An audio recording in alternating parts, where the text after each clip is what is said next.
Assassin's Creed Rogue wasn't planned. After the release of Black Flag is probably about when they thought about doing it, as they transitioned over to the current generation.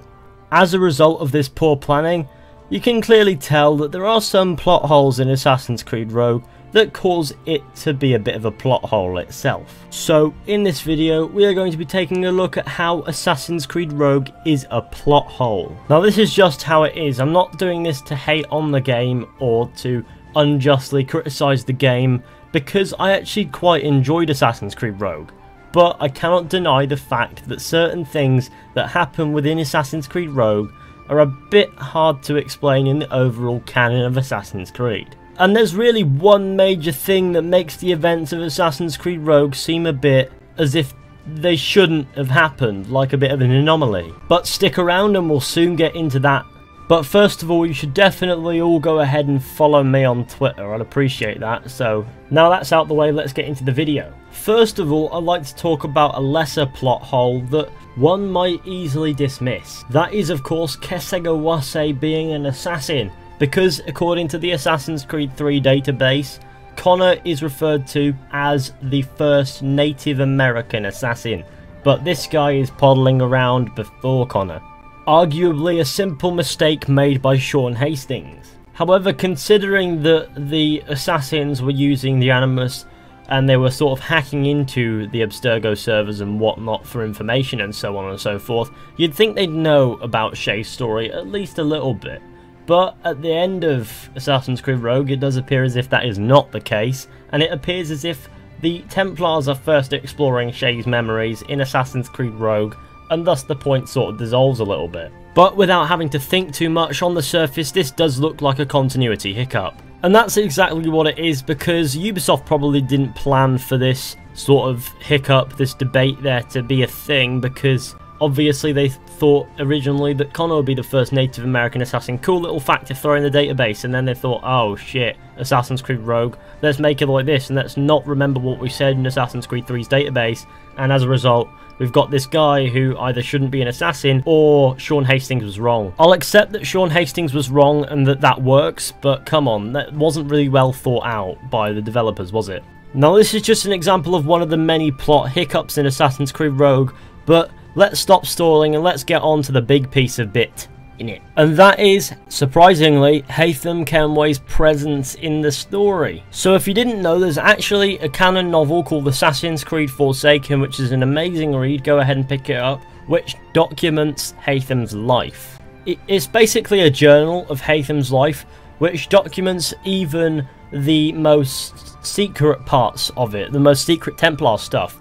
And yet, through all of that, there's no mention of Shay Cormac or Assassin's Creed Rogue's events entirely. There's no mention of any of that. And there's no clear reason as to why he didn't mention any of this, why he didn't write any of this stuff in his journal, not even the small bits. He didn't write anything, no mention of Shay whatsoever. Why is this? It's because Shay wasn't written into the Assassin's Creed universe yet. Shay was written in afterwards when they thought they wrapped up Haytham's story. And when making Assassin's Creed Rogue, they decided to put Haytham in there for relevance sake. But Haytham would have wrote something in his journal if this was planned before. It would have been in there, but it wasn't. It wasn't in Haytham's journal, which we see in Assassin's Creed Forsaken. Now, you might argue that he didn't write in the journal because he just didn't. And that's a really ridiculous point. He wrote about everything in there, his entire life, his ambitions, things like that. He wrote them all in there. And all of a sudden, there's this one little minor detail and he doesn't include it, and it's quite a big part. It's the entire 7 Years' War almost. And yet he doesn't seem to write that in there. That doesn't make any sense. I can see no clear reason as to why it wouldn't be written in Haytham's journal, but for some reason this story, this part of Haytham's story, the entire 7 Years' War, there's no mention of any of this. For some reason, Haytham in the Forsaken novel seemed to have no particular part in it, as far as the novel's concerned at least, but in the game he does, and I mean, he'd at least have said something in that novel had that been what he was involved in, but in the game he was there was nothing in the novel. It doesn't make sense. I'm really confused. This one's the major one as far as I'm aware. This one is the one that is the biggest plot hole regarding Assassin's Creed Rogue, because there's the book and there's no mention of Shay, no mention of the 7 Years' War, as regarding the events of Assassin's Creed Rogue in particular, and yet Shay is such a large part of what happens in Haytham Kenway's mission in the American colonies, considering that Shay almost single-handedly purged the colonial brotherhood.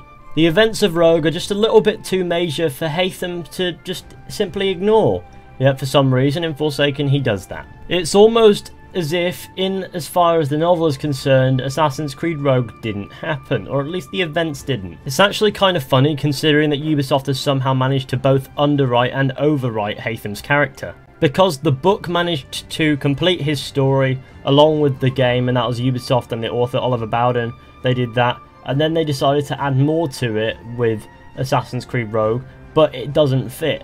And although not the biggest character in Assassin's Creed Rogue, Haytham Kenway is pretty large. Without him, the story wouldn't necessarily function in the way that it did, and if he was there though, it doesn't function with regards to complementing the Forsaken novel that documents his entire life.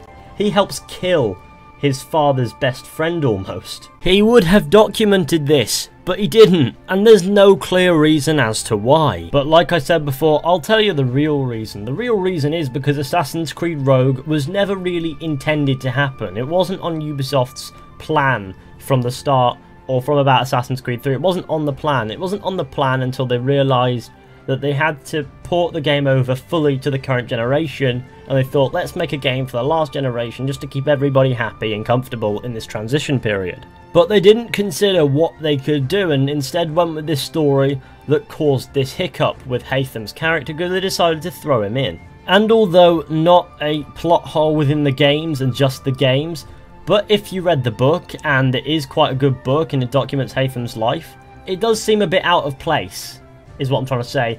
And by a bit, I mean quite a lot. Maybe somebody ripped a load of pages out of Haytham's journal before Con read it. That might be a thing. I doubt Ubisoft would come up with that. All they've done is they've basically thrown the character in where the character had a complete story, one that didn't need any more adding to, and they added to it again, and as a result, it doesn't necessarily fit within that character's journey. Because if you haven't read that book and you like Haytham as a character, that book is Haytham's journey. And in Haytham's journey, Rogue doesn't make sense. That's simply how it is. Rogue doesn't fit. I mean, it could fit, but they haven't tried to make it fit. So although not a plot hole where other games are concerned, at least not by much, Assassin's Creed Rogue is sort of a plot hole when it comes to the overall Assassin's Creed story and the entire lore, especially Haytham's story. That's what I'm getting at here.